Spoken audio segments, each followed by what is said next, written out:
ஸ்ரீ குருப்யோ நமக.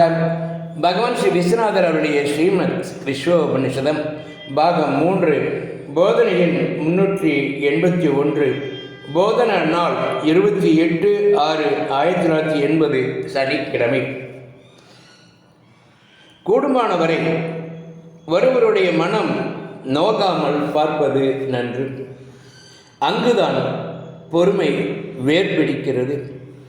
பொறுமையே ஆன்மீகத்தின் அஸ்திவாரம். பொறுமை உள்ள இடத்தில் பணிவு அமையுமே.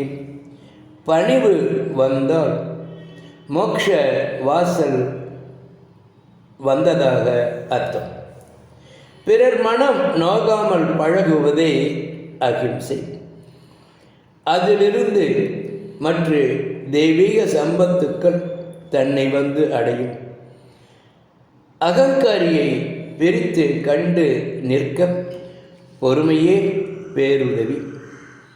இந்த பொறுமையுடன் பணிவு சேர்ந்தால் கவலைக்கு தங்க இடம் எங்கே? துக்கம் காணாமல் போய்விடுமே. துக்க நீக்கமே ஆனந்தம். ஆகவே நமது நிஜ ரூபம், அதுவே நமது நிஜ ரூபம். ஓ